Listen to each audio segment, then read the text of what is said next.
शेतमाल वाहतुकीवर आकारल्या जाणाऱ्या वाढीव दंडाच्या विरोधात आणि अपंग उमेदवारांना वाहन परवाना प्रक्रियेत सवलत देण्याच्या मागणीवर प्रहार जनशक्ती पक्षाने उपप्रादेशिक परिवहन कार्यालयावर जोरदार मोर्चा काढला। या मोर्चात मोठ्या संख्येने शेतकरी आणि कार्यकर्ते सहभागी झाले। आंदोलक बिपिन चौधरी यांचे म्हणणे आहे की शेतकऱ्यांच्या शेतमाल वाहतूक करताना प्रशासनाकडून मोठ्या प्रमाणात दंड आकारला जात असून आधीच आर्थिक अडचणीत असलेल्या आणि आत्महत्याग्रस्त परिस्थितीत असलेल्या यवतमाळ जिल्ह्यातील शेतकऱ्यावर याचा अतिरिक्त ताण पडत आहे। त्यामुळे अशा प्रकारची कारवाई तात्काळ थांबवावी अशी मागणी यावेळी करण्यात आली। याशिवाय अपंग उमेदवारांना वाहन परवाना काढताना विशेष सवलत देण्यात यावी तसेच प्रक्रियेत सुलभता आणावी अशा इतरही मागण्या आंदोलकांनी मांडल्या आहेत। दरम्यान उपप्रादेशिक परिवहन अधिकाऱ्यांनी आंदोलकांच्या प्रतिनिधींशी चर्चा करून त्यावर सकारात्मक तोडगा काढण्याचे आश्वासन दिले। त्यामुळे आंदोलन तात्पुरते स्थगित करण्यात आले। प्रशासनाच्या निर्णयाकडे सर्वांचे लक्ष वेधले आहे। यवतमाळ हा शेतकरी आत्महत्याग्रस्त जिल्हा आहे। आता जेमतेम शेतकऱ्याचा माल त्याच्या हातात येत आहे आणि ते विकण्यासाठी यवतमाळ मध्ये कॉटन मार्केट असो किंवा चिंतामणी मार्केट असो या मार्केटमध्ये येत असताना त्यांना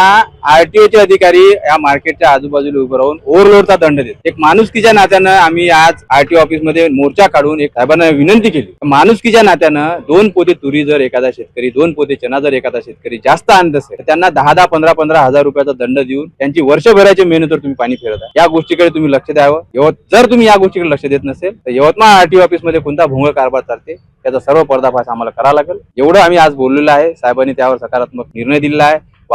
अपंगाच्या बाबतीतला असो त्यांना वाहन परवाना द्यावा, त्यानंतर ऑटो रिक्षा चालकाच्या बाबतीतला असो छोट्या गाड्यांना जो मेमो दिला झाला आहे या बाबतीत असो आज सविस्तर चर्चा झाली आहे। आजचा हा मोर्चा जनसामान्याचा मोर्चा होता, सामान्य लोकांचा मोर्चा होता आणि त्या गोष्टीसाठी आरटीओ साहेबांनी आज सकारात्मक आम्हाला सगळ्या गोष्टी बोलून चालून चर्चा झालेली आहे। त्याबद्दल त्यांचे धन्यवाद मानतो व येणाऱ्या काळात ते तंतोतंत त्याचं पालन करतील अशी महाराष्ट्र 24 करता अक्रम दिवान, यवतमाळ।